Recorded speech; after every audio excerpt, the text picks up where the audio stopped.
acknowledge our Minister for Social Development, the Honorable Gloria Thomas. I want to say a special good afternoon to all the speakers who are going to be presenting today. Of course, I want to say a special good afternoon to all the viewers that are looking at us on Ride Along Live. It's a pleasure to be here. Today we're going to be talking about amplifying our voices, to advocate for sexual abuse survivors. It's something that I'm very passionate about as a survivor myself of sexual abuse. So I think, it's going to be a candid conversation.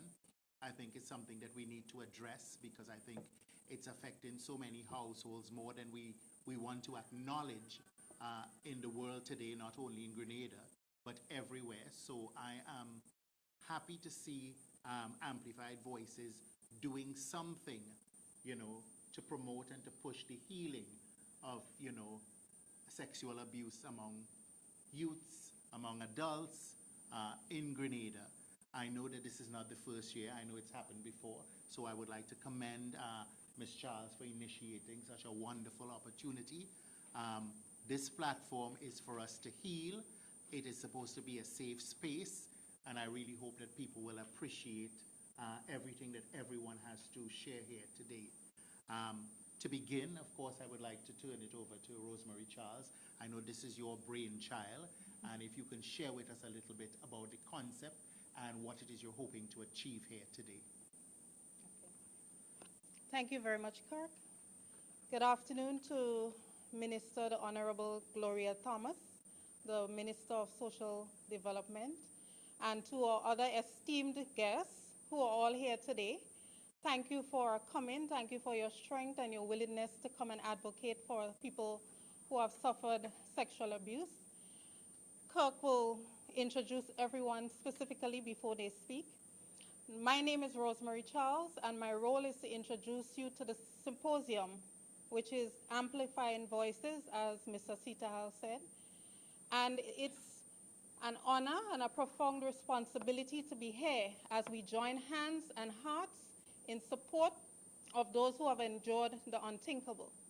Now, this conception of this symposium was born from witnessing the deep and enduring impact of sexual abuse survivors, of sexual abuse on its survivors.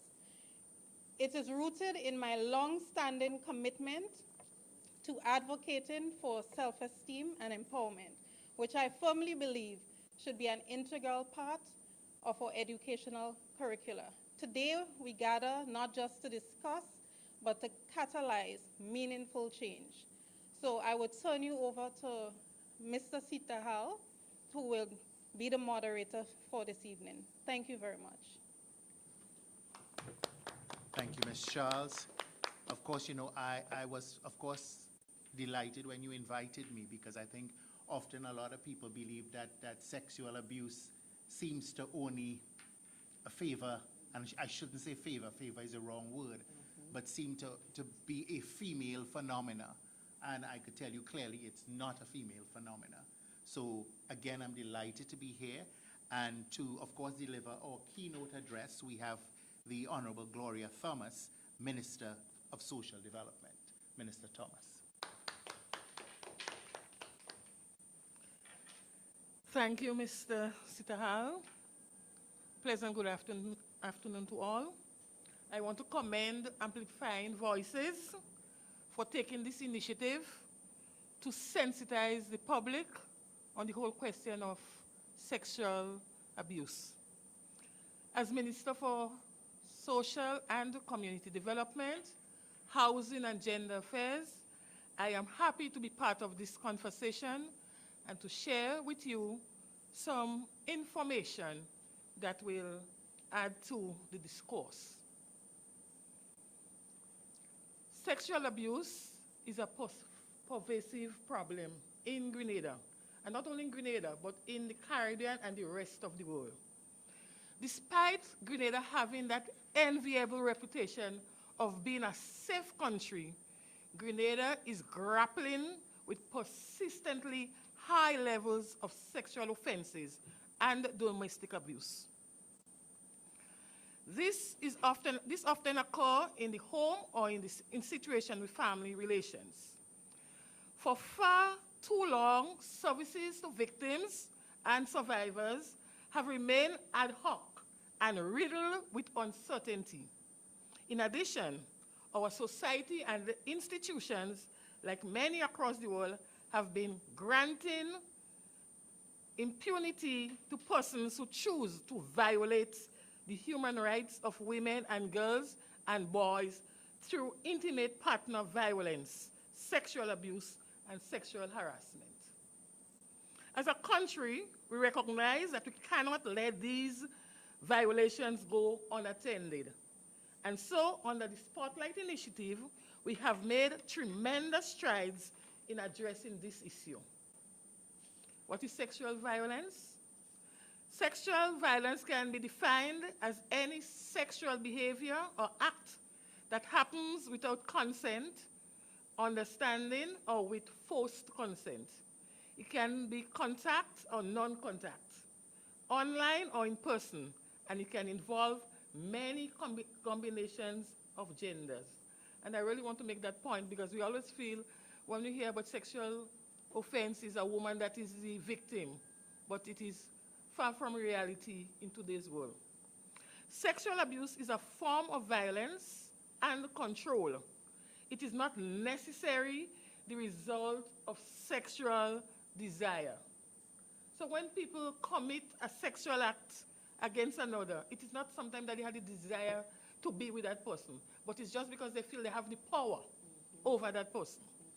It can include unwanted touching, sexual assault, rape, sodomy, coerced nudity, sexually explicit photographing, grouping or forced kissing, sexual abuse, and with children we call it molestation.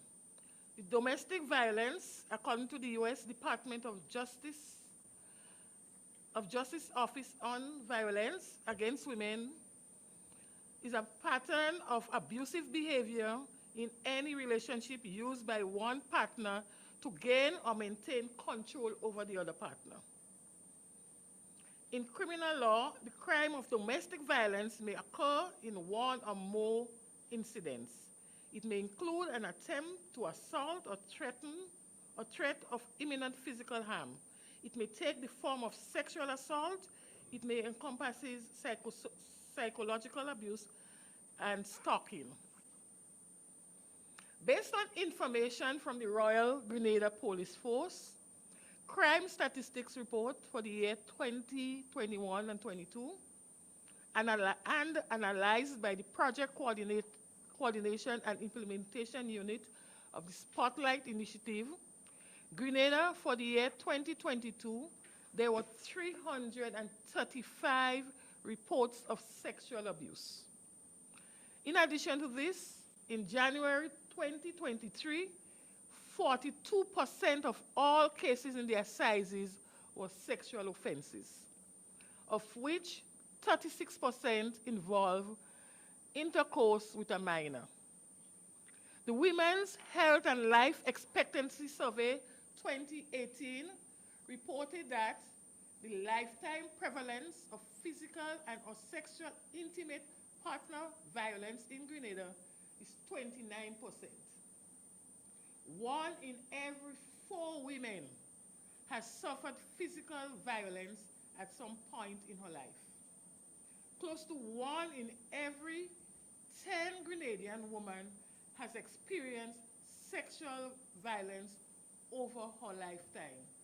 And the statistics for the male victims did not show up here because we were looking at the spotlight, which was geared towards women and girls. However, we have evidence that violence against men is on the rise. Women experience sexual violence more than men, which many believe may be attributed to the following. 1, the high unemployment rate among women as compared to men. Unemployment among young women more than doubled from 26% in 2019 to 60% in 2022. We know that sexual and domestic abuse is not because women are working and they're depending on the men, or the men come home and the dinner is not ready, or the dinner is not in the fashion and taste that the man would like to have it. But this domestic violence, which includes sexual violence at times, is a power over an individual. Power over an individual. So you have women who are unemployed, trying to do the chores, trying to make the partner happy. When they come home, it's not because things are not right, but it's just because I'm the man. I could control you. I'm in charge. So sometimes this violence occur not because of any shortcoming on the woman, but because of the way men feel about themselves and the power relations between men and women. We are confident that as we continue to provide more opportunities for our women and the men to assist them in earning a living, violence in the domestic violence would certainly trend down, because people will be empowered, people will be able to stand up for themselves, and that power struggle will be reduced. Some effects of domestic and sexual violence. Domestic violence can have a devastating impact on individuals to the physical, sexual, mental, and emotional health, which can lead to short-term as well as long-term health issues. And we all are acquainted with the physical domestic violence actions: pinching, slapping, punching, beating, grabbing, twisting hands, and choking, biting, beating, using weapons, and so on.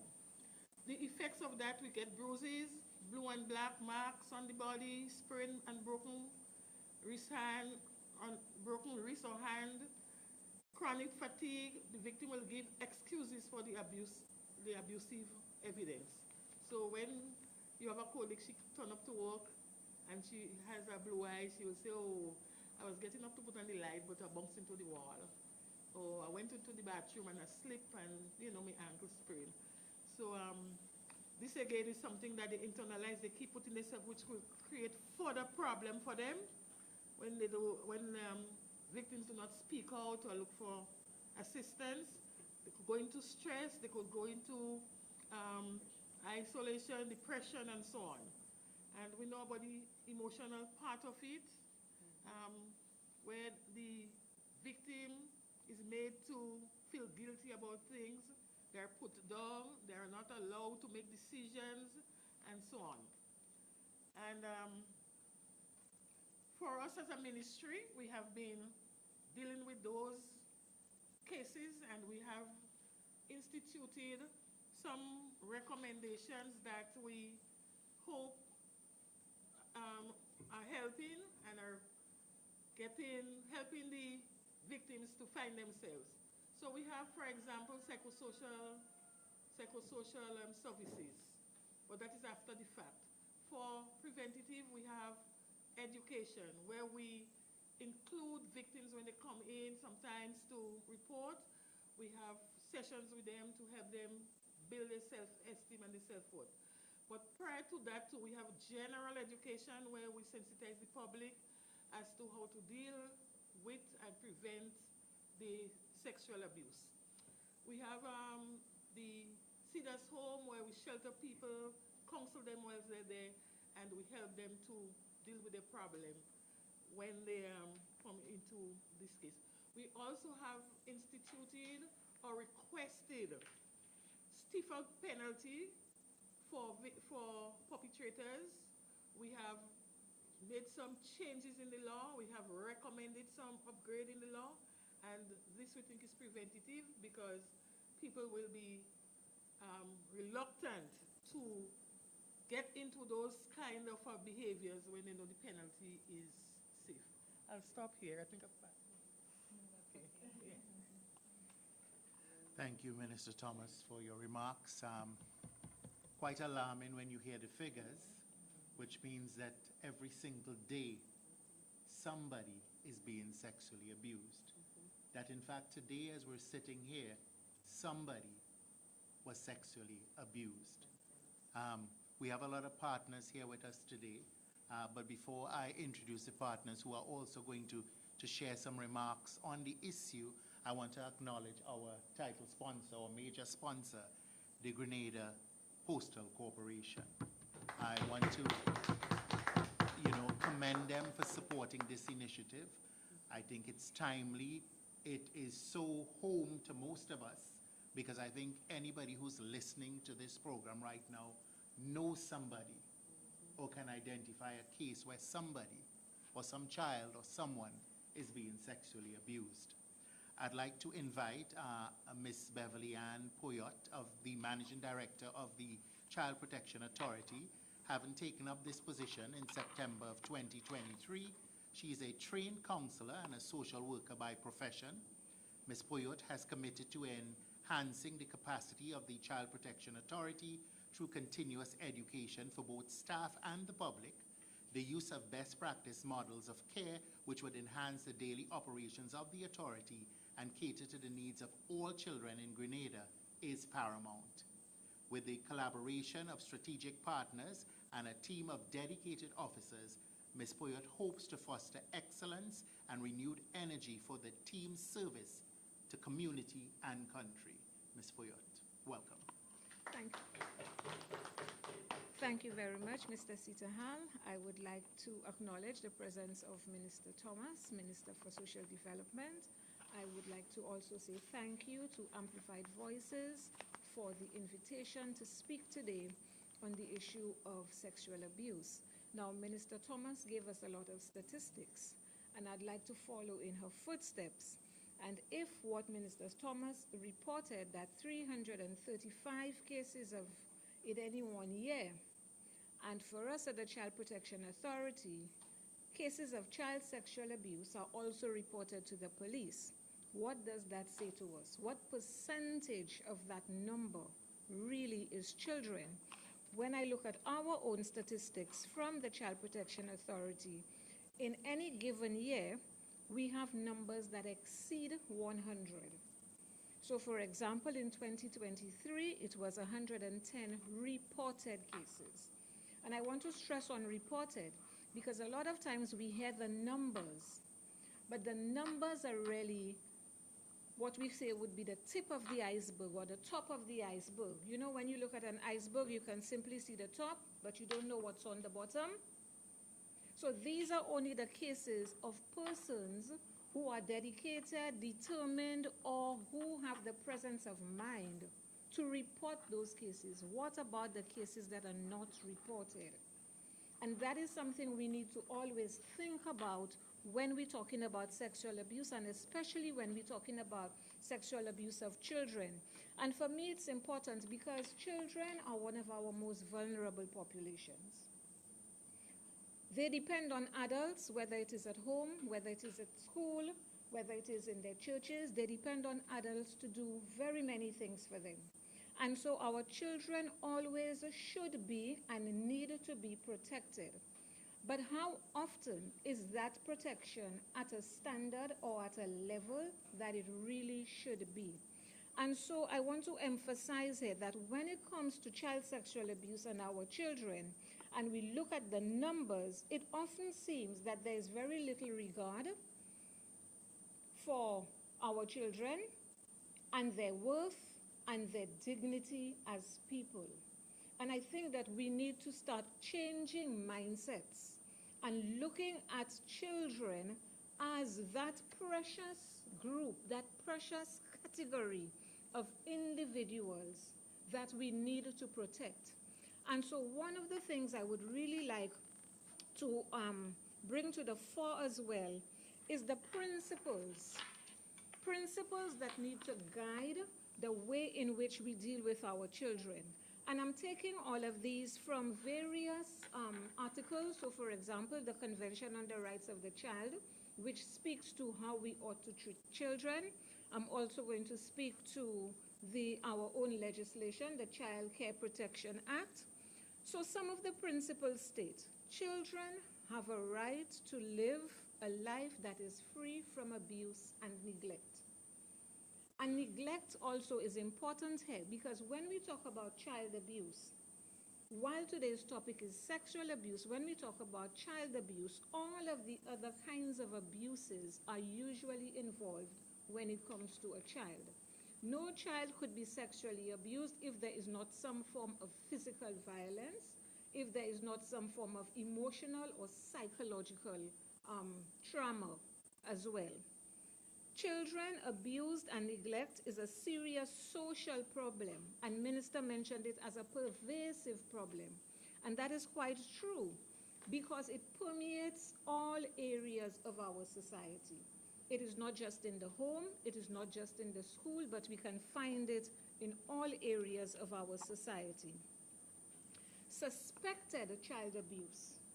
If you suspect a child is being abused, must be treated seriously.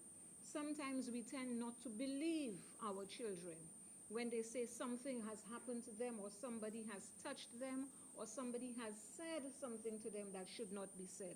So even a suspected case ought to be treated seriously. And to the parents, parents have a responsibility to care for and supervise their children. Now, we do not expect parents to be with their children 24 hours a day, but to provide for that supervision, to ensure that the children are placed with a responsible adult, is the responsibility of the parent. Child victims are not responsible for the violence which is perpetrated against them. A lot of times we blame those children, but it isn't their fault, okay? And so it goes back to believing them when they say certain things have taken place.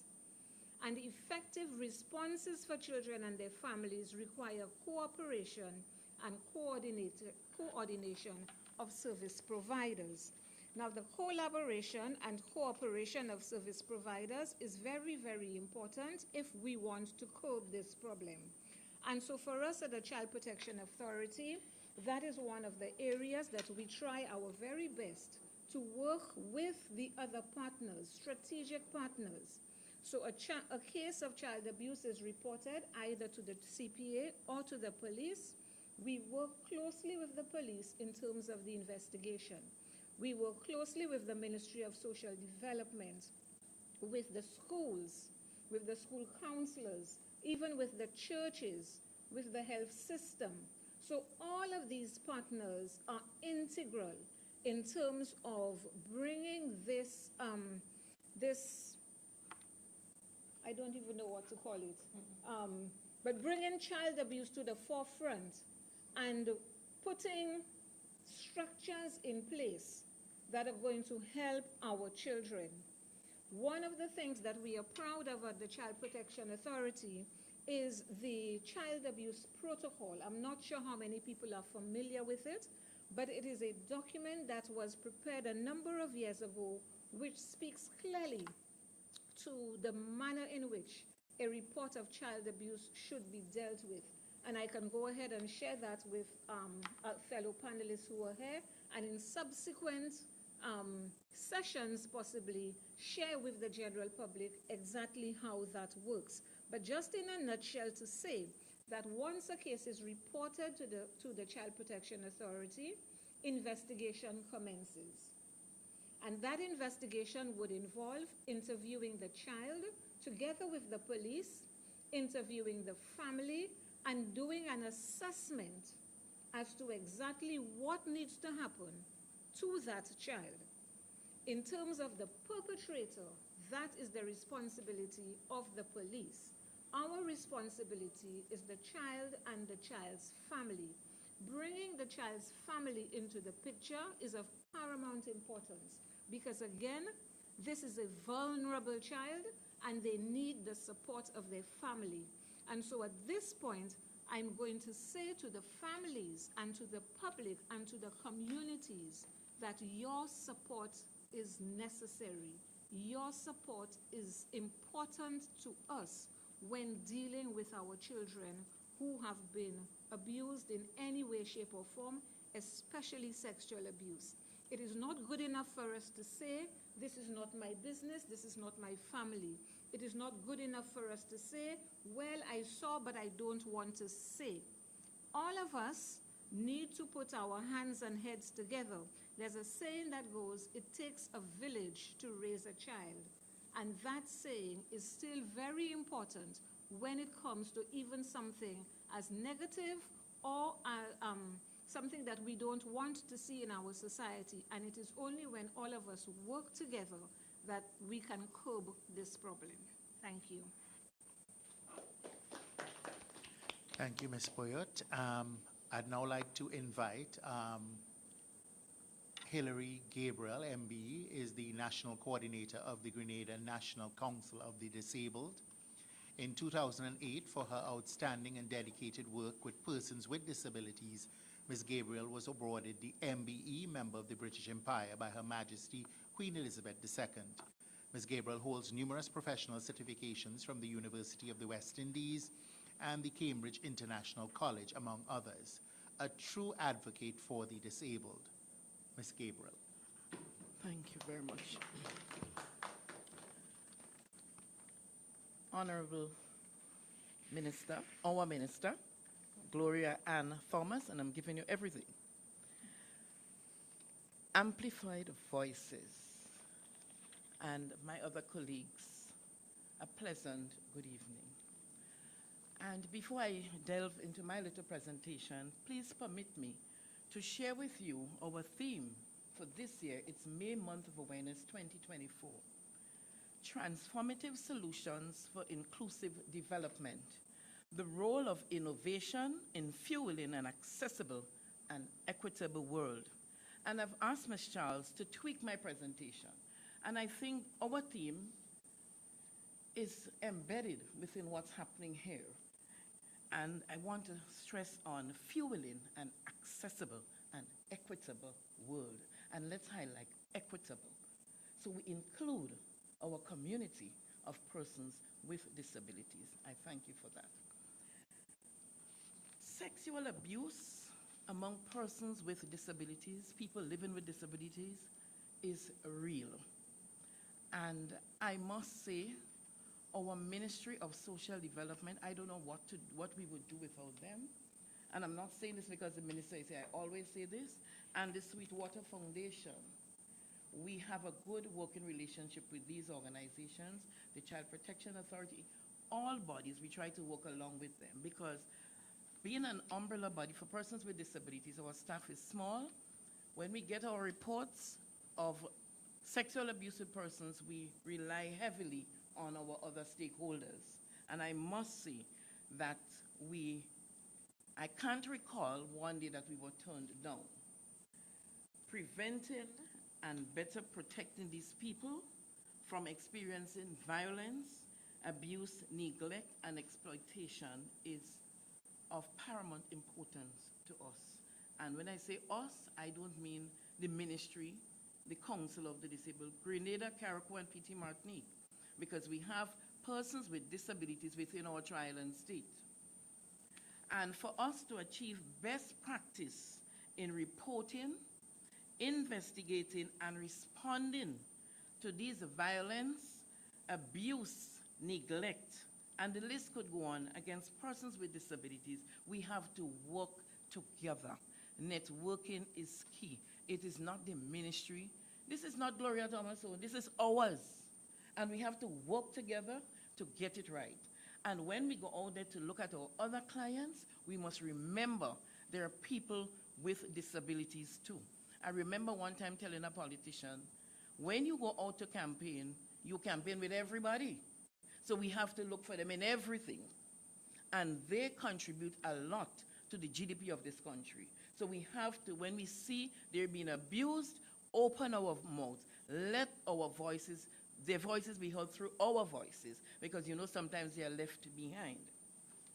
We need to promote a more inclusive society that supports people with disability to be independent and pleased, to have them live free of violence, abuse, neglect, and others. And it is looking at these issues across all the environments, including the schools, the hospital, workplaces, the homes, that GNCD has a right to collaborate with other stakeholders in the area of sexual abuse. And I applaud Miss Rosemary Charles, because we cannot do this by ourselves. You have the will, you have the knowledge, the experience, the exposure, whatever it is to do. Look at how this is today. Rosemary, continue, and please, we need to do more like this. In helping our clients who have experienced violence, abuse, neglect, to tell their stories to us is amazing. People think that people with disabilities are nobody. But when you sit and listen to these persons tell you their story, it is just heartbreaking. Imagine, quote unquote, the able-bodied persons giving their stories. But remember, these persons live out there with a disability. They're shunned on the sidewalks, neglected in any form of fashion, and still have to grapple with abuse in all different forms, whether financial, emotional, physical, whatever. It is something that we need to open our minds, our hearts, and let us see, this is our thing. We have to do something. We cannot leave that up to the politicians. It is our country, and they belong to our country. Ms. Charles alone can't say, let us do this. We know persons in the diaspora, they can do it from over there. COVID taught us a good lesson. We have all platforms that we can use. Let us help one another in curbing the problem of abuse in any form. I want to touch a little on advocacy. If we advocate in the right way, some of the issues of violence, sexual abuse will drop. And the figures that Minister gave us today is alarming. And we cannot sit idly by and allow the figures to rise. As of today, we have to decide and as a grouping say what we will do to help the ministry curb the problem. I cannot sit here and hear us say, yada. We need to say what we go. Minister, look at her there. Tell her where you want to help. Tell her when you want to start, and let us work together. The more voices out there, we get more things happen.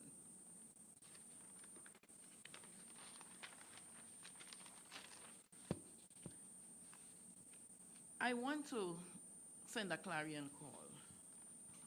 And I know sometimes when I do this, I'm being beaten, but I got enough body to take it. I want to ask the police, the priest, the ministers, and whosoever it is okay to report and we will deal with it. But we just have to know how to deal with it. We cannot deal with it by ourselves inside. No. We got to work together. Rosemary could have gone on the street with a placard, stop sexual abuse, stop child abuse. No. She chose to come here as a grouping and look at the persons that she involved. I was so happy that we were not left out because she knew. I would have given her. No, she know. I make no bones about it. We should be involved in everything because people with disabilities are people too. And they, just as how we are abused, they're abused too. And because of the disability, people think that they have a right and they're more vulnerable and they could abuse them. But I say today, we have to stamp it out and say no to violence, no to abuse. Each one of us should be the voices after today to stamp this dirty devil away. And I want to say that domestic violence, it can impact the lives of anyone, and this could lead to disability. I want to repeat this. Violence can impact the lives of anyone, and it can lead to some form of disability. And we have to take this with not one grain of salt, many grains of salt, because it is a serious matter. And especially if you're mentally abused, it is a serious thing. and we take this thing for granted. It is not. Persons with disabilities are at higher risk of suffering from sexual or domestic, whatever type of abuse. And we have to be mindful that we have persons out there who live with disabilities who are abused. And I'm urging the public, please speak out. It is time. Speak out. Minister had mentioned the different types. I would not go back into that, but I just want to say two of it that we know persons with disabilities sidelined into: emotional and verbal. The reason being, it is name calling, and you know in Grenada, them dummy, he's stupid. We have to be mindful that this language, it is not acceptable. And we have to change our mindset as it relates to persons living with disabilities. It is not an easy piece to be unemployed and living with a disability. Nothing to go by. It is real. It is real. So let us think a little more for these persons. When you realize, and listen to me, when we realize, sometimes it is you don't know, but you think it could be a form of abuse, please, that is at the critical point when you have to report it.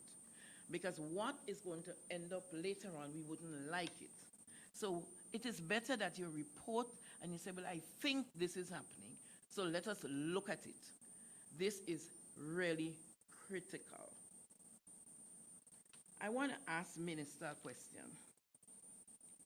She's accustomed with me, so she ain't bothering. When you were campaigning, did you discriminate against anybody? Thank you. She said no if you're all in here. I'm just asking her that to bring a message, because I know she firmly believes that people with disabilities are people too. And if you want them when election time, what do? We need them all the time. Thank you, sister. We need them all the time. So I'm asking you today, please remember people with disabilities when you out there doing a little work and you realize that abuse is, you will say next one here, crying, go out, knock the door, let them know somebody hearing. So they would stop. Please, they would stop. I want to just close my little talk, my little presentation by saying, just give people with disabilities an opportunity to show their capabilities. Because I know we have persons out there who can report and report abuse very well. But we just have to give them an opportunity. Do not say, oh, they have a disability, they're stupid, they don't know. They will report better than some of us. So please, give them an opportunity to report their abuse. Thank you. Thank you, Ms. Gabriel. Food for thought. We also appreciate the challenge, because I think the challenge has to be something that we take on, not just as this group, but as a national challenge. Everybody, every home, we need to understand the importance of looking out, especially for the disabled. I'd now like to invite a very good friend of mine who I consider kindred spirit. Her name is Keisha McFarlane, and she's from Carriacou. She's the Project and Community Officer for Sustainable Grenadines, which is an environmental NGO for the conservation of coastal and marine resources. She's a former outreach officer for the Sandy Island Oysterbed Marine Protected Area, and she's motivated by love, learning, and succeeded. But above all, she is a sexual abuse survivor. Keisha? Good afternoon, everybody. Ms. Thomas, this is the first time I'm seeing you, so yes, I've been sitting here saying that. I'm very happy that you're here, also child protection as well too. You know, and I I'm very grateful to Rosemary for always inviting me to come and speak. And sometimes I stay at Union Island, and I always get nervous, and I'm wondering what people would think about me. And that used to happen a very long time. That's when I used to care, because people used to, when you being sexually abused, people abuse you more. Their words, sometimes a simple word, they would say to you and used to trigger me. I would have been that person to cuss everybody in Carriacou because I'm from Carriacou. And even in school, people never used to understand. They wouldn't look for the signs. And before I go into more, I would just like to just do a little silent for my friend who lost her life, the young lady, because she's from our village, and it's really sad. So I just want a little moment of silence for her.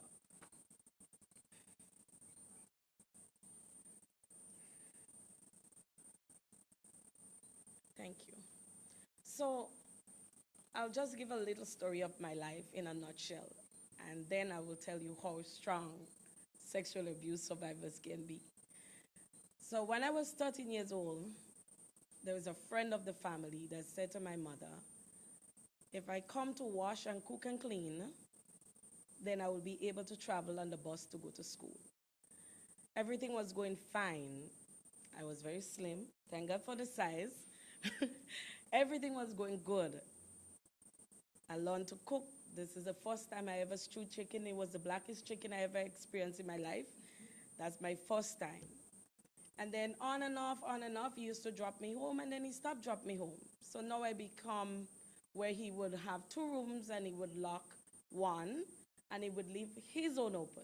So I will go sleep, and while I'm sleeping, I feel this person on me, and open my eyes, and he would say to me, if it's not for me, you won't be able to go to school. If it's not for me, your mother won't be able to eat. So I'm thinking, all right, this is what you have to do, Keisha. It was the most horrible feeling ever. It was the most disgusting feeling ever. And it just happened over and over. And as time go by, I still go to school, primary school. Sometimes I would hide if my mother sent me to go, and he will be like, he need me today to do washing. He need me to cook, especially on a weekend. So I would stay back in town in Hillsborough, sit at a rum shop, see his vehicle passing, and I will hide. And people will say so much a thing about me because I will go home like, let me say about 10, 11 o'clock in the night, where I would sleep outside because he will call my mother and she wouldn't understand, and she would either make me sleep outside or I'll get leaks, cable wire, hang in the roof, all sorts of things. So I used to think, oh, it's my fault because I look like my father. My father never used to give me anything. So maybe because of that, I have to take these things. And I was also trying to protect my siblings because I'm the oldest daughter. So I continue on to secondary school. I reach into secondary school, and everybody around me used to seem like they are more important. They are more better than me. So I will be in the classroom, and it's like I'm seeing the blackboard, but I'm not seeing anything. And one day I got a headache. And all I remember is it saying, take her to the hospital. And when I wake up, I was at Radom at the hospital at the time. He was right in this place, and people walking around. And I get up and I say, what am I doing here? And Dr. Spencer said to me, you had a nervous breakdown, so you have to be in here. And for years and months, I've been hating my mother because I didn't understand why I have to go through that.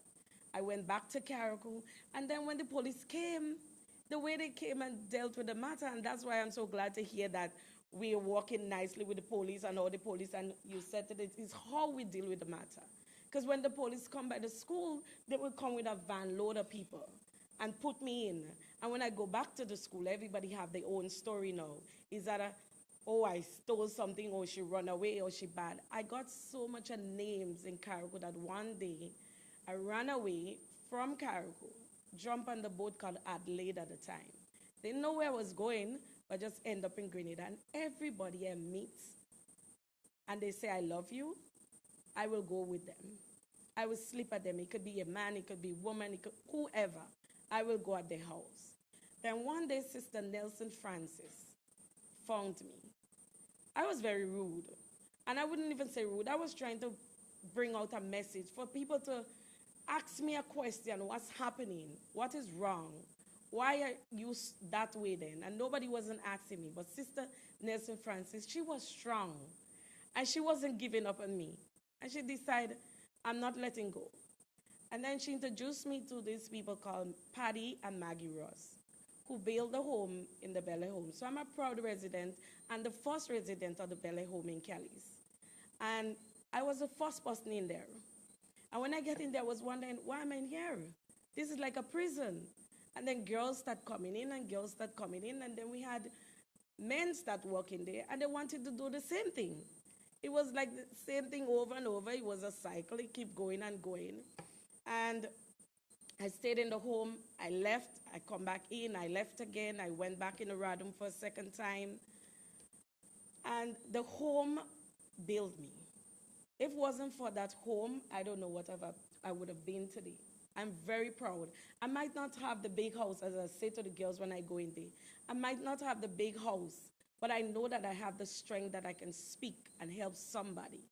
And I always want to advocate for that, to go to the schools and tell my story, because I know there are people who cannot speak, because when they speak, we in society break them down more.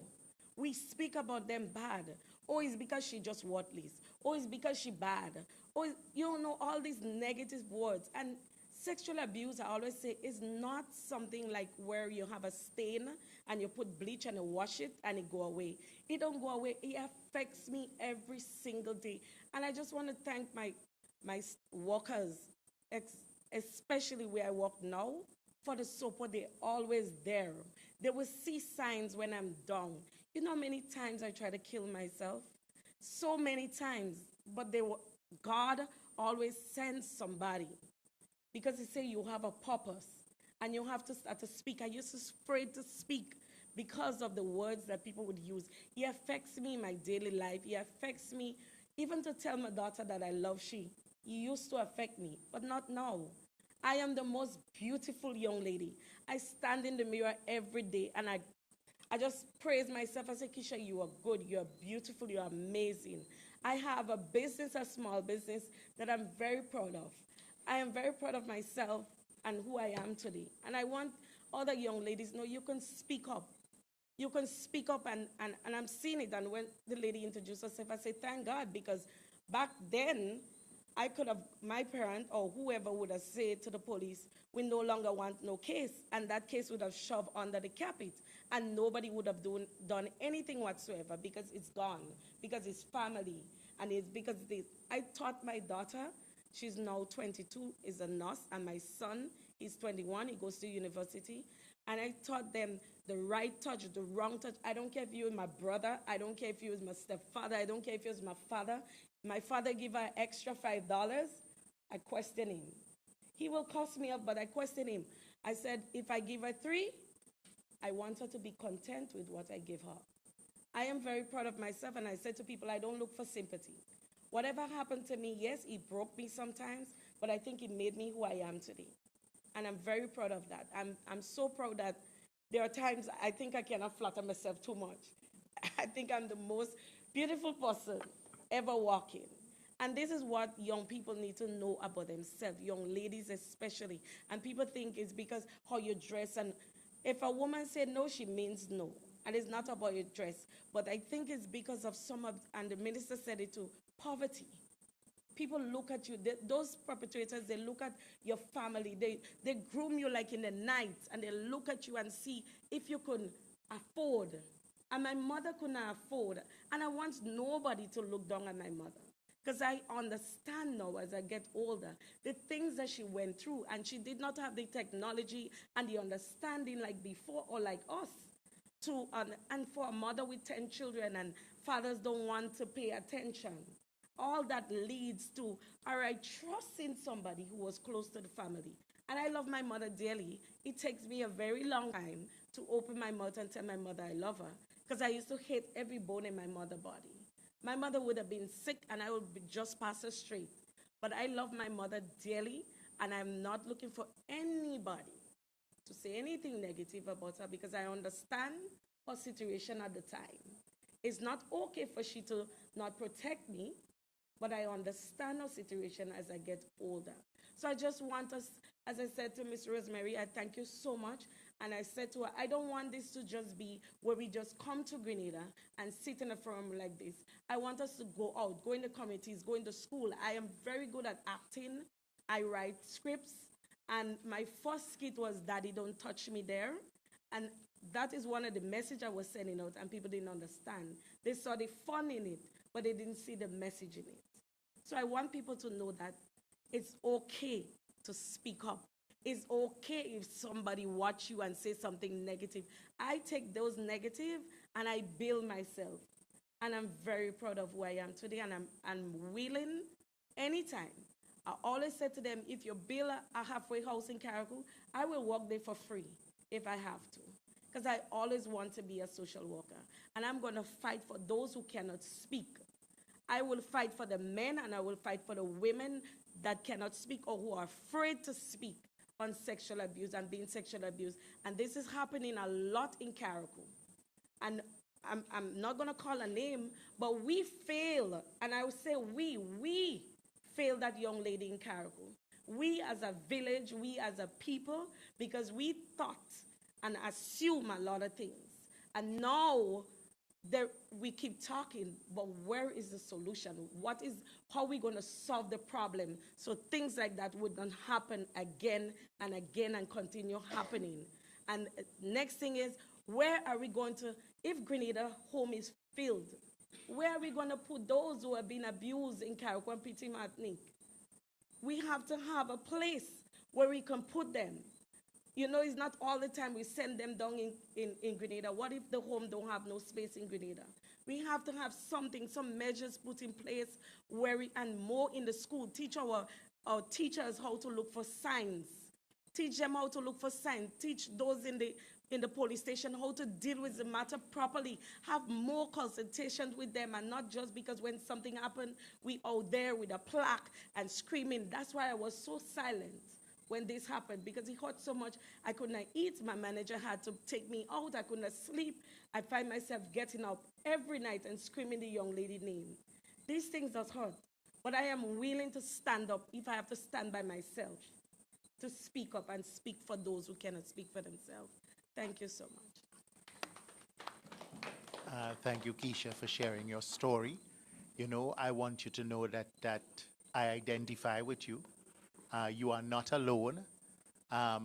We have been friends for so many years, and I think because of this platform, I finally understand your story. And we come from similar backgrounds, and we've never shared it because the opportunity isn't there to share it. You know, I myself have fought with being a sexual abuse victim.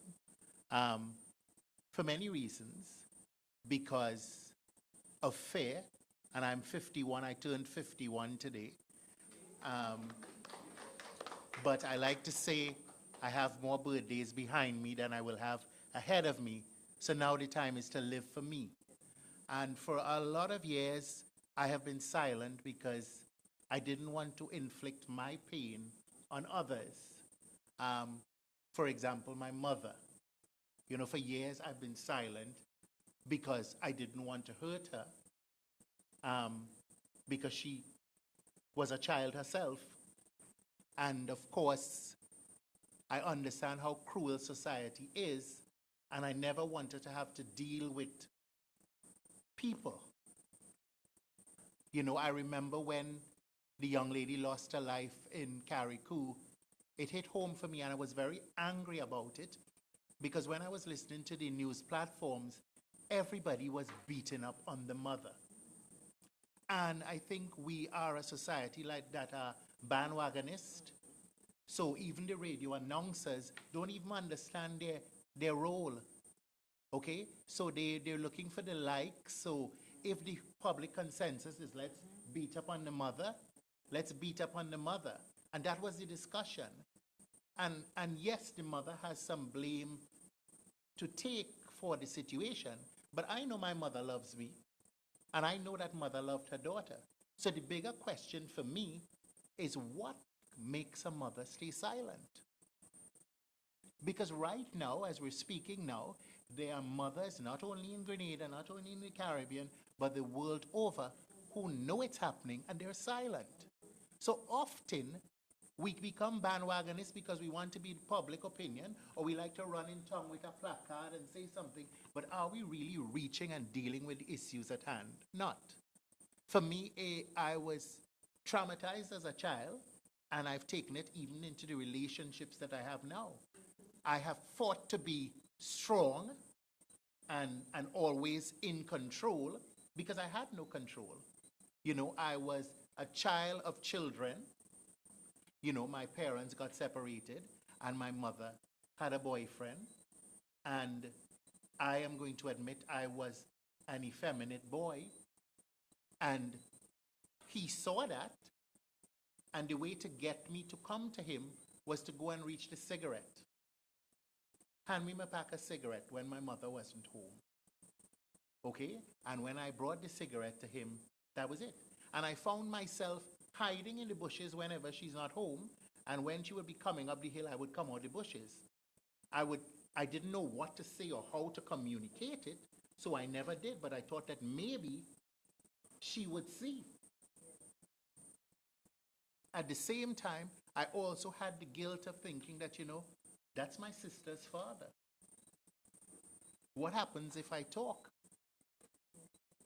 What am I doing to my sister? I love my sister. Do I talk? And then it went further. Because there were two children. My father decided to cop out of life and go on his journey. And my mother went on her journey. And I was left with my grandmother. An effeminate boy in a village. I had no owner. And I think often, sometimes we think the prey is a big bad man. It isn't a big bad man. It's an opportunity. They're not necessarily pedophiles. It's an opportunity that's given to them. And, you know, I'm talking to you now, and I know my mother's looking at it, and I know she's going to be pissed. And I know she's pissed because she loves me. And she wants to protect me because speaking your truth often puts you on judgment, even in your workplace, even in society. And it's because she loves me. She wants to protect me. At the same time, I believe that it's about time I live my truth because I am able to identify situations that I see. Even when I'm around things, I see things that people don't normally see. Because I know what I'm looking for, even if I'm walking through the bus terminal.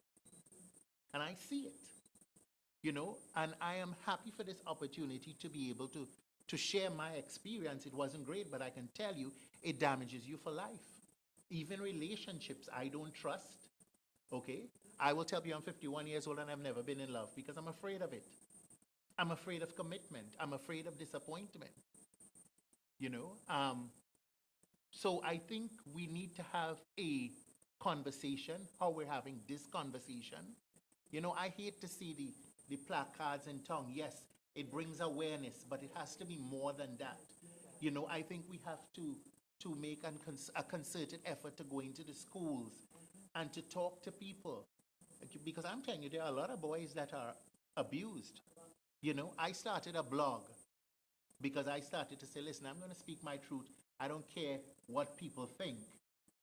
And I was shocked by the amount of people that reach out to me, even young men. You know, I started to get overwhelmed because I felt I wasn't equipped to deal with it. You know, young men telling me that, you know, this is happening to them. You know, they're thinking about committing suicide. Mature men who you would see as successful as people perceive I am, who have dealt with situations like I have. So there is a cry, but we live in a world now of social media and technology and brands, and nobody wants to be branded as a sexual abuse victim because somehow you spoil your damaged goods when you're damaged goods. So you can't hold on a proper job because you might just explode or get emotional. You can't do a lot of things. So a lot of people don't speak up, you know, but as I said, I'm 51. I have more birthdays behind me than I have ahead of me, and now is the time to speak. And I want to thank you for this opportunity. You know, I think that this is the beginning of something great. I like the fact that all the stakeholders are here because it's happening everywhere, in every walk of life. So I thank you for this opportunity, Rosemary. Let's move this forward. Okay? So I want to thank you. I'd like to introduce our next speaker, also somebody that I know. Her name is Dale Neptune, and she is the marketing manager and job placement officer with the New Life organization, NULO. She's a certified, trained, practicing parent facilitator for the last 15 years. She was certified by the parenting partners at the University of the West Indies. She's also a life skills personal development trainer and instructor for the last 17 years. Dale Neptune. Thank you, Cook. Minister Thomas, Amplifying Voices, colleagues. This is very timely. Only last week or the last 8 days or so, the Ministry of Social Development, in recognition of International Family Day, had 8 different sessions across the St. Andrews, St. Patrick's, and St. George's, speaking about, discipline, speaking about domestic violence, and so on. And this week we are continuing, and I'm very, very happy to be a part of this. And I think some of you, Kirk and Keisha, saw what I had here today, because I am listening to you and you all are seeing everything that I have on this paper. You know, whenever we hear about sexual abuse, people ears pop up. Though there are several other types of abuse, domestic, financial, verbal, physical, emotional, among others. But when people hear about sexual abuse, the ears pop up because they look at faces, family names, status in society, and they make judgment, they discriminate, they jeer, they laugh. The stigma of sexual abuse continue to show. And instead of people showing empathy, they use it as some platform to like as Scott was saying earlier, like a topic to speak and make judgments, as we say. The victims show faces of fear, guilt, blame, humiliation, yet it goes unnoticed by parents, family, teachers, friends, church members, neighbors. Some parents and children go through or are going through debilitating horror in their very homes in which they should be in a safe space. But instead they are being terrorized by people they love or who we perceive love them. Parents and children in the quest to survive are in denial. Sometimes they shield the abuser or they try to protect themselves. And as local language say, keep it hush-hush or sweep it under the carpet. Parents and children, though, you may be afraid because you've been threatened, coerced into silence, beaten into silence. Maybe you fear because you've heard about other victims who lost their lives or other things have happened to them when they are seeking help. Because sometimes too, when people reach out for help, as someone was talking about the police, they are not able to deal with the situation, and sometimes they go ahead and they call the abuser or they call the friends, and so this thing gets out of hand, and so the victim suffers more beatings, and all sort of things happen, and so on. Please don't let the circumstances deter you from coming forward. Always seek help from someone who your gut says that it is okay. Notice I didn't say trust because sometimes we say teachers who are the pastor or the priest or somebody, and we say this person is a trustworthy person. But somewhere deep inside you would say, nah, I don't find this person body language working with me here today. And so that's why I'm saying who your God says it is okay. Or you can call the Ministry of Social Services and to seek help. And I must say these days, they have been trying over the years, and the employees there and all the workers, child protection, they are really trying. But not just try, we need some more people on board. We need people to put their money where their mouth is, right? Not just on social media platforms, not just in the church giving some speech, not just in the school giving some speech, but we need people to come out and speak up, especially sometimes they know their friends doing it, they know what is happening, right? Victims, I know it feels like your world has ended. I know that every pair of eyes you come into contact with feels as though they are judging you, blaming you, ridiculing you. I know some family members, some friends, church members, teachers, neighbors may wish for you to swallow it. Look deep inside you, find the courage, find someone who can be of assistance, who can come to your aid. To the public, some of you there are very judgmental or have one kind of opinion or the other. You tear apart victims or always spreading rumors about them, and you blame them as if it is their fault.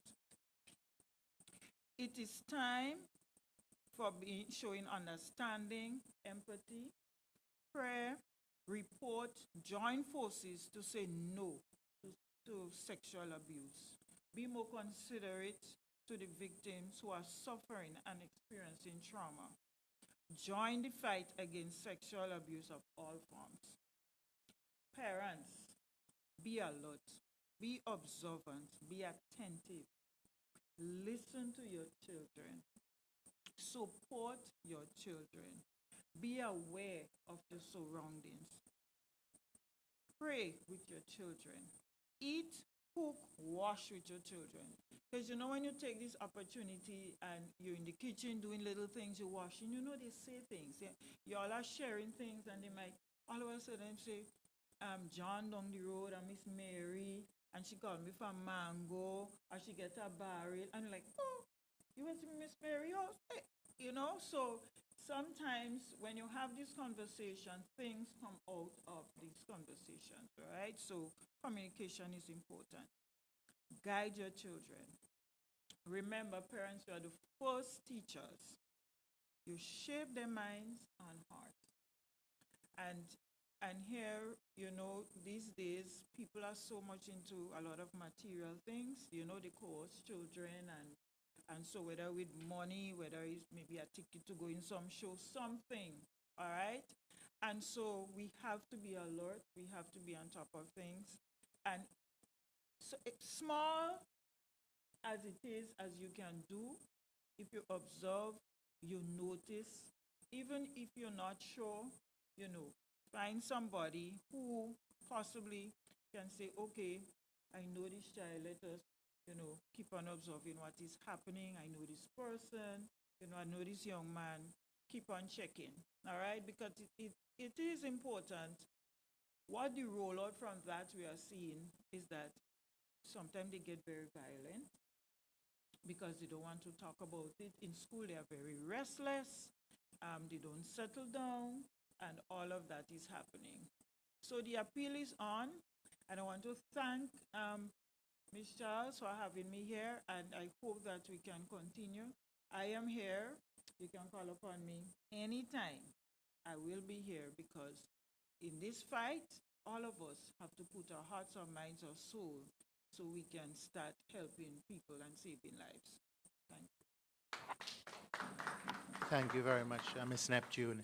And I remember telling a friend of mine I was coming here today, and he asked me to share his story, so I do have permission to share his story. He's a father, and he's separated from the woman that he has the child with. The child lives with the mother the majority of the time, and the child spends time with him, maybe on a weekend. And why I think I want to share this story is because I can see how dangerous the situation would be. He called me wanting to lose it because he was sleeping the night and he woke up with his infant child giving him a blowjob. Okay? And upon discussing it with the child, it is what the child sees when the child is with the mother. Now, I think often parents don't know that children see things that they think they're not seeing. He was alarmed. I had to kind of talk him down and to encourage him to have a proper conversation with the mother because, you know, it could go both ways. You know, the mother could turn it the other way. And he was worried because he was worried about his child going to spend time anywhere else. So I think that, you know, we have to look at this aspect from all angles.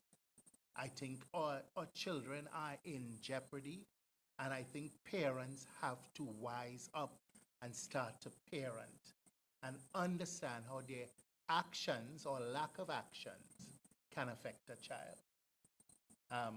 For me and Keisha, you know, going through our experiences, our self-esteem was broken. So I'm glad that the next speaker is going to be speaking on self-esteem, and that is Rosemary Charles.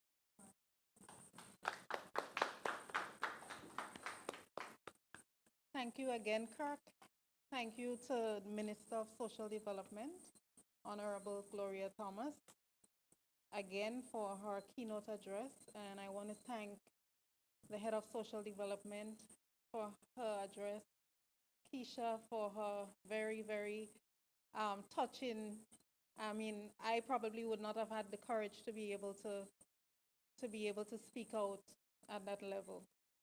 And for me, I personally have not suffered sexual abuse, but I always say I know a lot of people who have. I've been in contact constantly with a lot of people because the type of business I've done in the beauty industry, you come in close contact with people over the years, and people tell you everything. Once someone lies down in front of you, you touch their skin, their face, they will tell you everything because it's sort of a trust and a relationship built. So I've come to know sexual abuse as a very prevalent issue that people are preferring to silence. So also Miss Hilary Gabriel, who is a strong advocate for the Disabled Council and disabled people. We have Miss Jeanette, Miss Jeanette James, who I know advocates a lot for sexual abuse and leadership with women. I am pleased to have her here at the table as well, even though she's not a speaker today, but I'm sure in future she'll be willing to speak with us. And also Miss Dale Neptune, I've listened to her, you know, recently we've heard her, and I also want to thank the minister and the ministry for that sort of a parenting initiative, you know. So I'm very grateful to have and Cook to surmount that courage to be able to be a lesson to a lot of men to that it's okay for you to speak. If you don't have the courage to speak, fine. But I also want to thank the Grenada Postal Corporation, and we will be hearing shortly from Mr. Randall Robinson, who will give us a little idea of some of the postal services, because I really want Grenadians to be aware of all the good things that the post office is doing. I personally would like people to hear about it. But mainly my purpose here now is to speak on self-esteem. And I've been an advocate for self-esteem for quite a long time, going to the schools and speaking to children, because personally I've researched self-esteem for a number of years, and I realized how crucial it is. And then I've experienced it. I've practiced developing my own self-esteem. So I realize it is a real thing. I realize it is something that you can actually work on and build and see the effects of it in the future. So I always want to share that with people. And you can't talk about sexual abuse without talking about self-esteem. They go hand in hand. And self-esteem is not merely about feeling good about oneself, but it is an essential foundation of mental health, resilience, and personal growth. This makes it especially crucial, as I said, when speaking about sexual abuse. And according to Dr. Christiana Taylor, because I'm not a psychologist, so I have to rely on the psychologists and their research to give you some more accurate information. So Dr. Christiana Taylor, who is an expert in psychological trauma, says that self-esteem plays a pivotal role in that recovery. She asserts that high self-esteem acts as a buffer, helping individuals to manage stress and recover from trauma more effectively. So sexual abuse is a grievous violation of personal integrity and security, as we have all mentioned here before, and it leaves deep scars on the psyche of its survivors.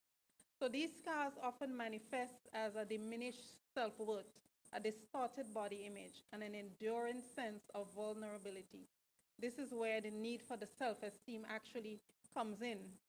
The road to recovery is arduous, but I wish to propose that this can be significantly alleviated by fostering a robust self-esteem.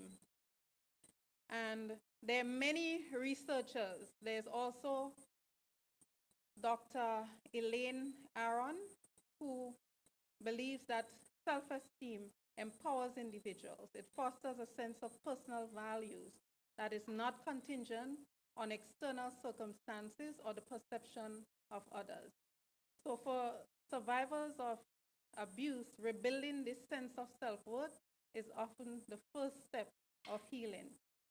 And something I also want to stress is that I even went to the Ministry of Education a number of years ago, and I had proposed that self-esteem should actually be part of the school curriculum and at an early age. And there is also the science to back that up as well, that you shouldn't wait for someone to have a severe life trauma to start to teach them self-esteem. You want to mold it to them systematically from a very early age, from the inception of their education.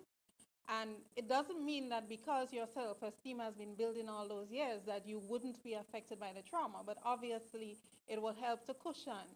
And it would also help to, in cases where women may have be needing love and affection, or they may be financially not in a good position, and someone comes and bring you some nice talk about yourself and make you vulnerable. Self-esteem helps to create a buffer in situations like that. I'm not saying that it's going to prevent it, but it's going to help, it's going to contribute in some way. So I would really like to advocate that whoever is responsible for the education or for young people overall, the policy, that this could be considered seriously, that self-esteem be instituted at a very early age. And I think I've said enough, because I believe today is just the foundation of this, and we would have more opportunity to say and to speak more expansively of the whole topic. So I want to pass over to Mr. Cook-Sitahal again to continue the program. Thank you, Rosemary. At this point in time, I'd like to ask our main sponsor, the Grenada Postal Corporation, who saw it fit to support this initiative, to make a few remarks, and that is Mr. Randall Robinson.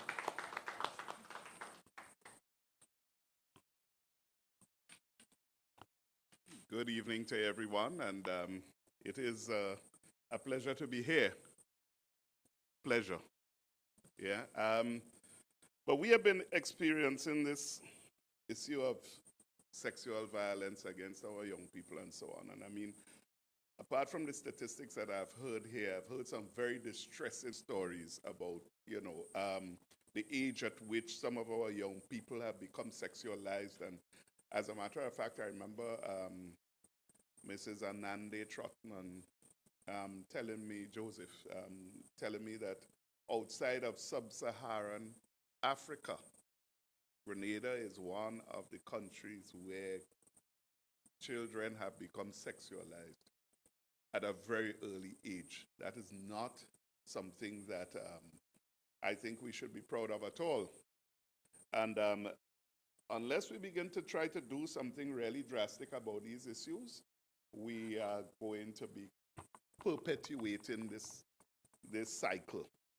And so when Rosemary came to me with, and spoke to me, Randall, this is what I want to do, I said, look, we're jumping on board one time, right? And I just want to say, I tried to do a little research about post offices and what post offices have done.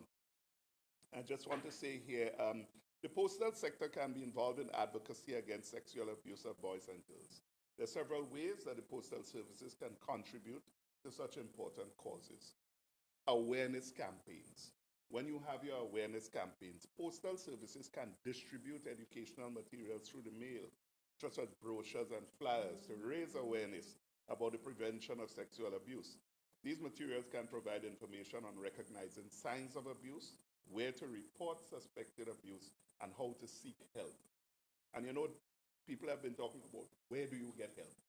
And if you know, we can help to distribute the fundraising and support. Many postal services issue special stamps or have charity funds, where a portion of the proceeds from sales goes to support organizations working against child abuse. For instance, releasing a special stamp series where part of the revenue goes to child protection agencies and so on. So that's something I guess we'd have to work on at the post. Yes? Right. Reporting and surveillance. Postal workers often have a unique position within communities that can help in identifying and reporting cases of neglect or abuse. So training postal employees to recognize signs of abuse and providing them with the correct protocols for reporting can be a proactive step towards child protection. Collaboration with child protection agencies. So your postal services can collaborate with local and national child protection organizations to promote their campaigns and distribute contact information for these organizations. And then employee training and policies.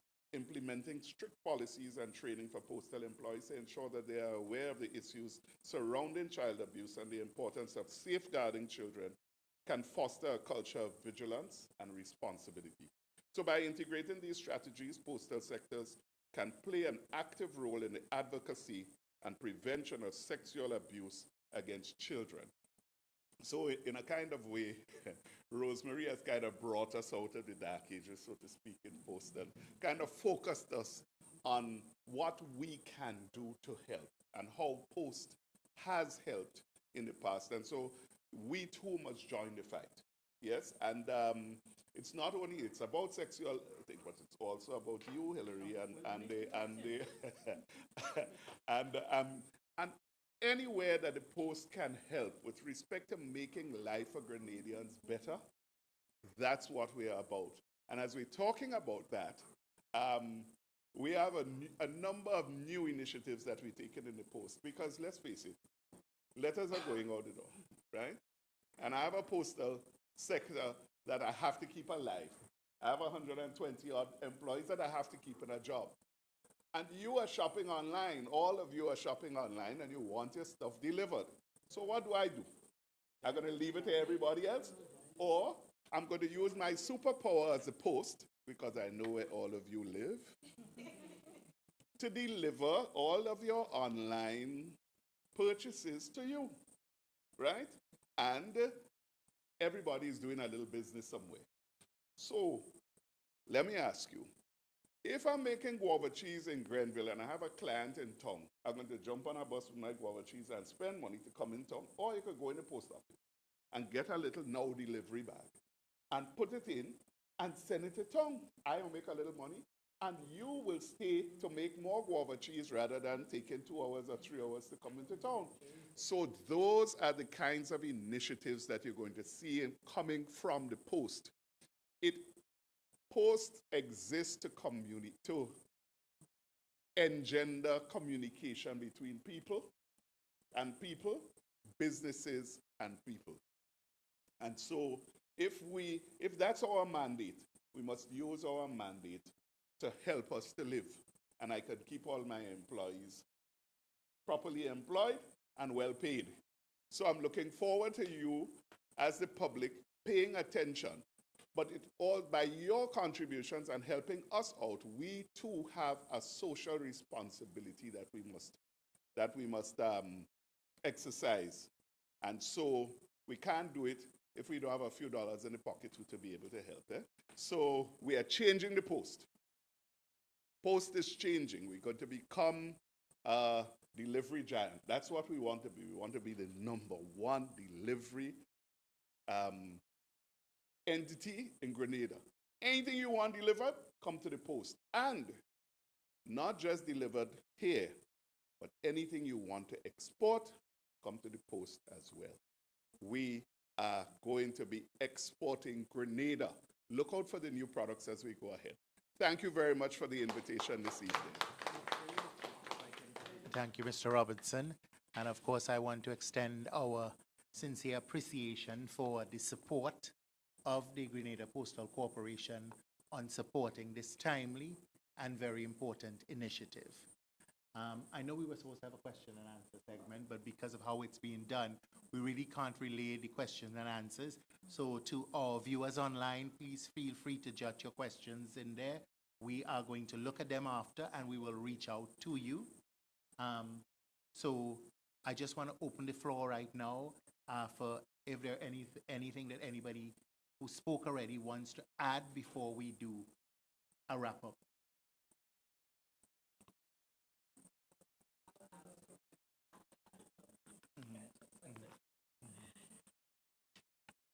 Okay, so I'll add something.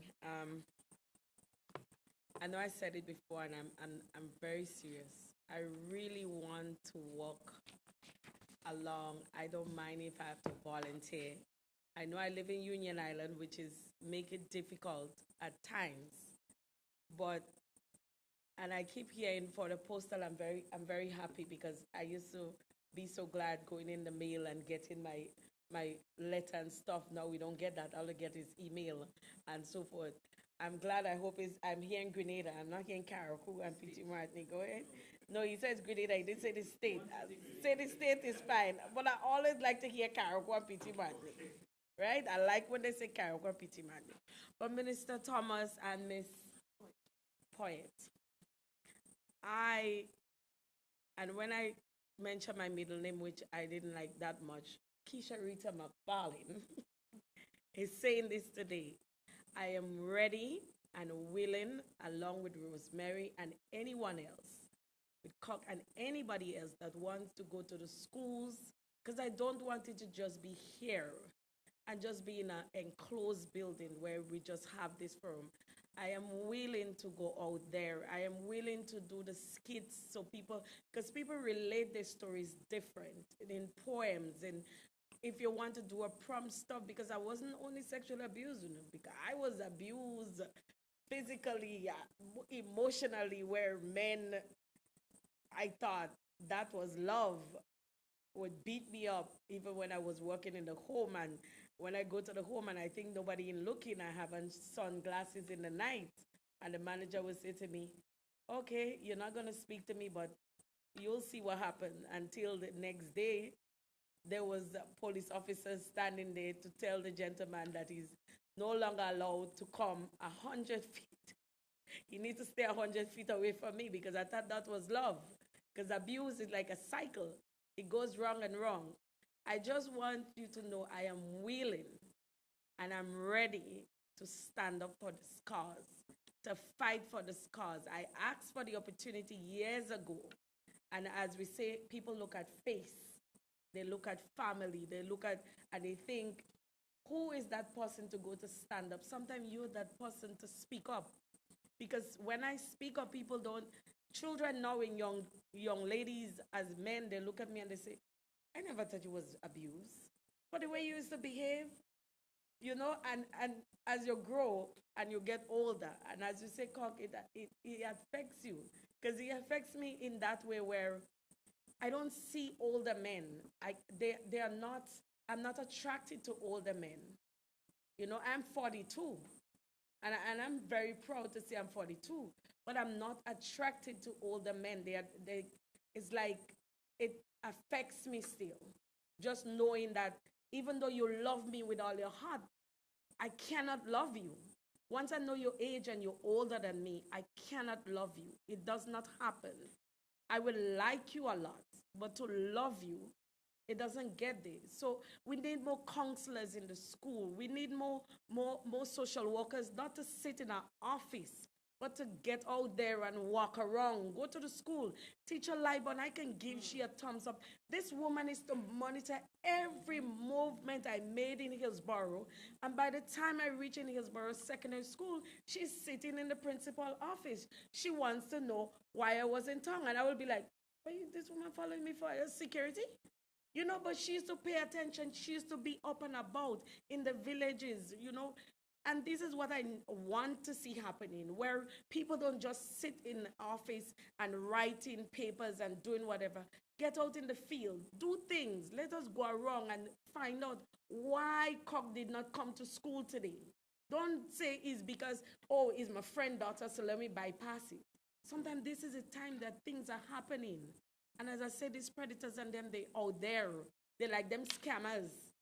They look in. They know that the young ladies want their cell phone. And I like how Ms. Dale said, pay attention to your children. I just tell my daughter every single day, I love you. Sometimes she wonders if I'm crazy. I say, I love you. I am going to love you. She is 22, and any boyfriend she brings to me, I have to investigate. I am going to ask him every single question. One already run away. That's fine with me. I am going to be that police. I am going to be that person to ask why, if, but. The questions that my mother did not ask me, I am going to ask. Why you get that cell phone? Where did you get it? Who gave it to you? Why is the reason they give it to you? These are the things, because sometimes they give, but they want something in return. So I'm willing and I'm ready. It could be tomorrow, self. It could be the next day. You have someone that is willing. I don't want any money. All I want is to know that I can help somebody. I can help somebody that is willing. And you will see that a lot of people will come out and they will start to speak. I used to be on the radio station, and as Cox says, sometimes when people come in and they start calling me in the night and married people calling me, I'm wondering, who am I to give people advice? I didn't know I can give this type of advice. So I'm just saying, sometimes we have the people there and we don't utilize the people because we look at background. And that happened to me many times in Karakou, because when I asked and I went up after learning from the Belle Home, my first job was in an aquarium restaurant. It was really nice. And I want to big up the staff in the Belle Home. They were amazing when I was there. They are amazing. They groom you and they grow you. And when you come out from there, my only thing is when you leave the home at the age 18, what happens next? Sometimes you're still damaged. You come out from the home and you're still gone back to the life that is out there because you're not healed. And my manager always said to me, you need to heal first before you can move forward. And the healing process takes a long time. It takes a while. And as I say, it's not something that just comes and just go away. It takes a long time. But together and as a team, we could battle that, because these numbers are here in here. This is just what we hear in here. But in the state of Grenada, I think it's more because parents are just hiding it and pushing it. And it's not because some of them want to. It's because of the things that people are going to say. They damage you more than anything else instead of building you. So I am very glad that Postal, I wish there were more people could have come on board. And I'm very glad that now I have more respect for this gentleman. You come to Karakou, check me. You know, I'm very happy to know that he's on board. And to see more men advocating for not only for the ladies, but for men as well. There was this young man. Yes, he was going about it the wrong way because he wasn't getting the guidance. But I was so proud of him. I call him and I say, I'm very happy. I wish in my days that you were there to advocate for me, because people didn't understand. I just want people to understand that this does not go away like that. It's a process. And sometimes I just want people to just call me. I call Cock all the time. Just call me, because sometimes that's a time when I'm thinking, that's it. I don't want to be on this earth anymore. And sometimes when I hear someone just call me, I say, Lord, You're telling me I have a purpose because I'm here. Look, this person just called me and I have to give. So sometimes it's just a word somebody wants to hear. It's not money they want to hear. Everything is okay. Or I love you. Not once I ever hear the word I love you, but I learn from the home to tell my daughter and my son that I love them very much and I will continue. So I'm here. I'll give out my number and I just want you to just call on me. Call Rosemary. She could always find me because this is amazing for me. This here is just a start. And I want to just continue and to help us to build and to grow and to make sure that our children have the opportunity to grow as children and learn things as children. Thank you. Just before we have some remarks from the minister, I was listening to you and I also want us to understand that technology has made this fight even more difficult.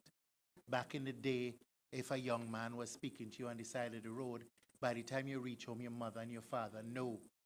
Or in the day of the house phone, they were able to monitor how long you stayed on the phone. Right now, parents need to understand that that predator has more influence on their children than they do because that child has that cell phone with them 24/7. When the child is in her bed at night, she's talking with that predator, and she's not only talking with him, she's video talking with him. So the predators aren't easy to find.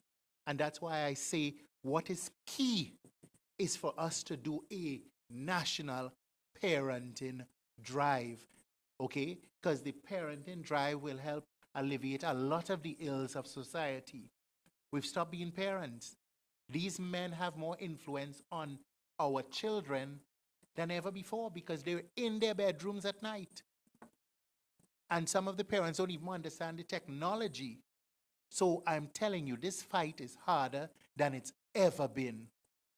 We say technology, there's for advancement, there's usually a social and a moral cost.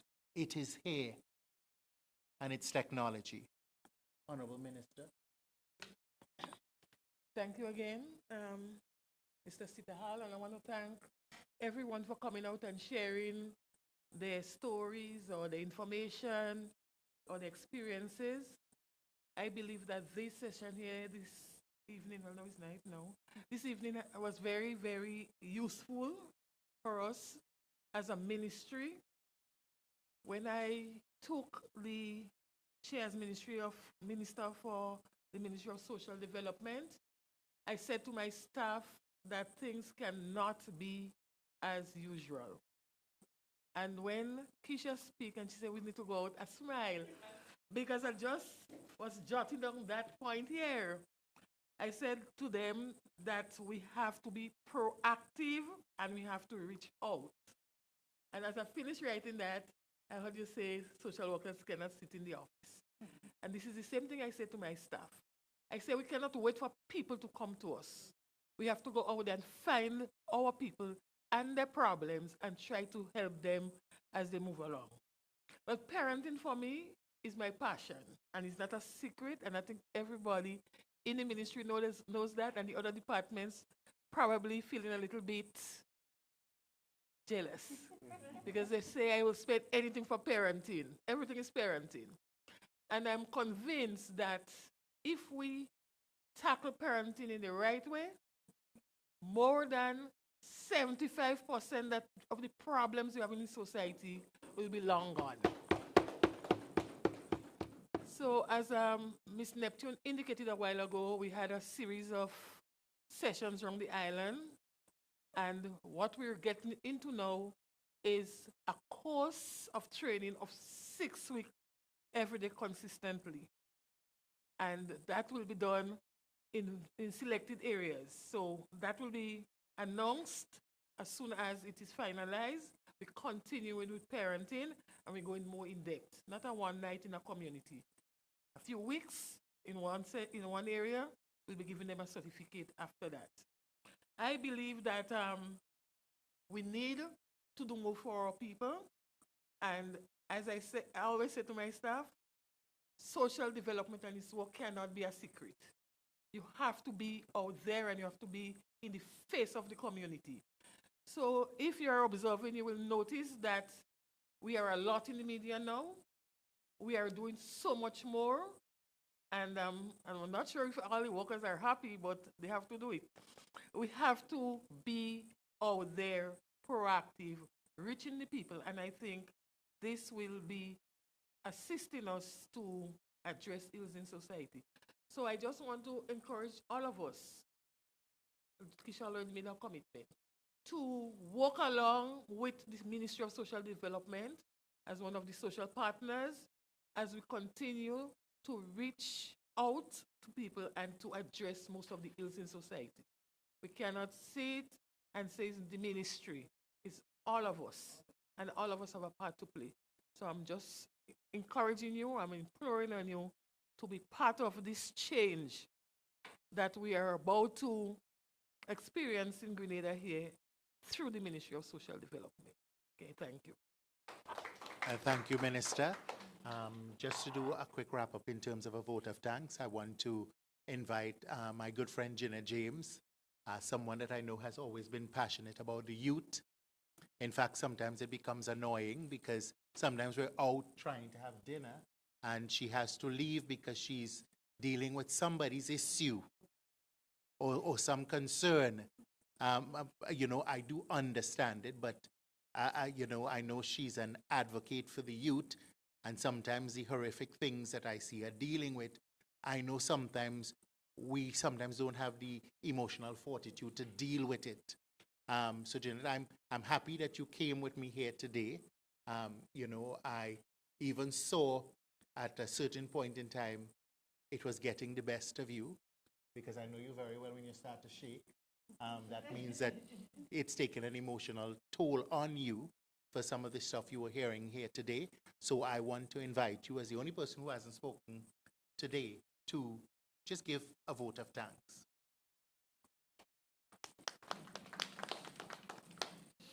Good evening again, everybody, and thank you, Kirk. And yes, my voice is way down there, and it was very touching hearing the stories, but it's not something that I don't know. As Cook and Rosemary would have mentioned, I'm an advocate for the youth, and by extension, more so, women. And it's something that in this quarter of my life, I have embraced wholly and solely. And I know some people will challenge why women, but look at us here today. Look at the advocates. Look at the champions and the persons that are embracing to speak up. I started my advocacy, I should say, at 10. At that age, I witnessed going through my own abuses as I'm not going to share here today, because I do share when I do speak to my young people. But my public advocacy started when I was 10. A friend of mine got molested, and a few of us was witness to it. I was the one to tell. I head straight from the place where we were on top Market Hill. My mother is a police officer. I head straight to her and I said, look at what happened. And she acted immediately, apprehended the person, and that landed me a few weeks later in the court.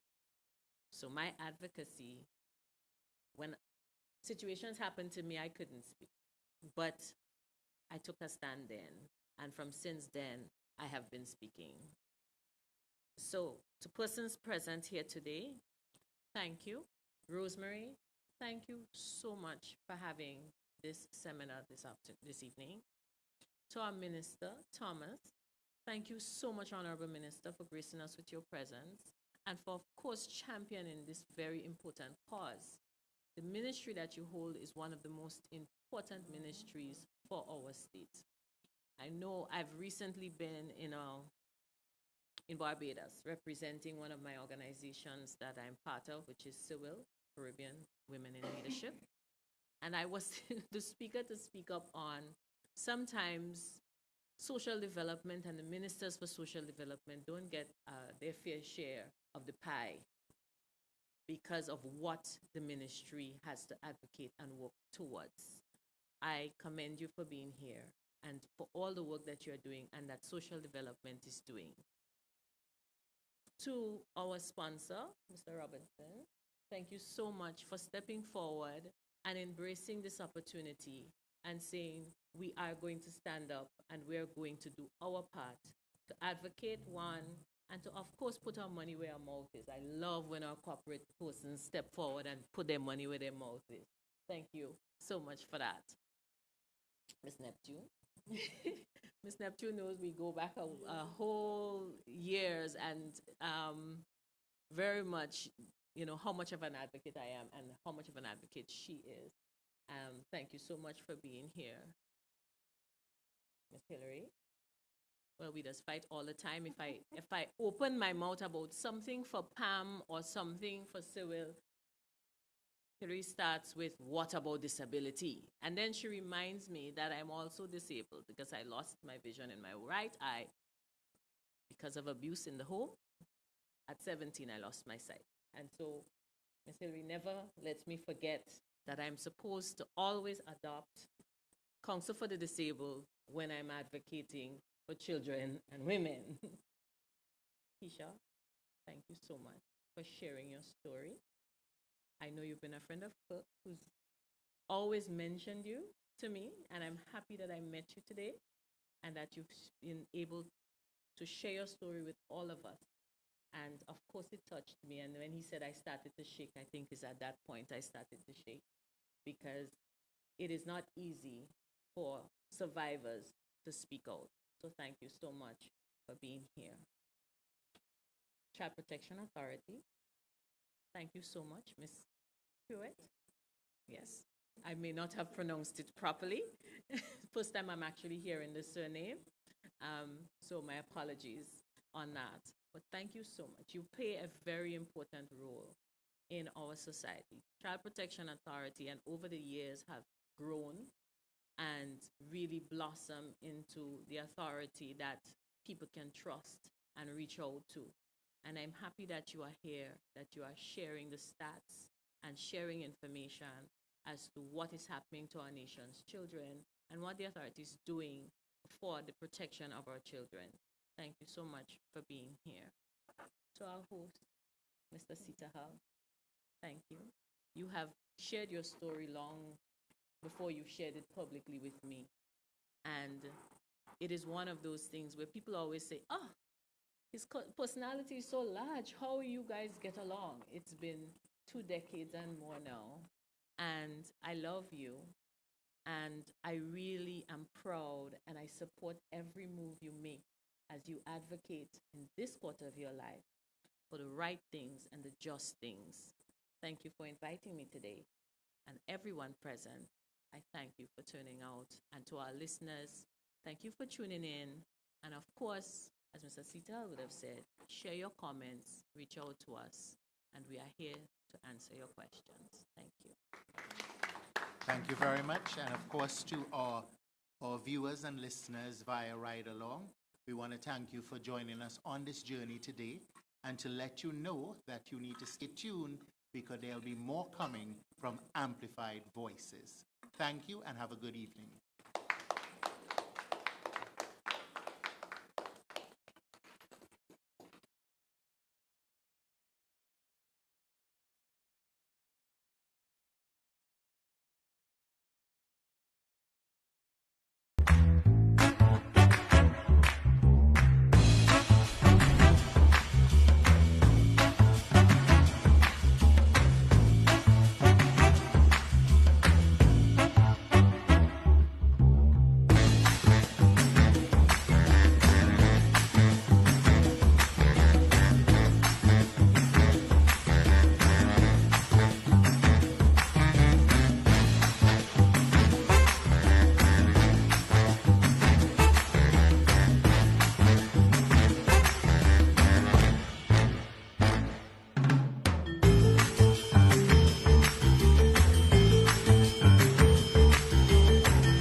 I get the package now? You want a package now?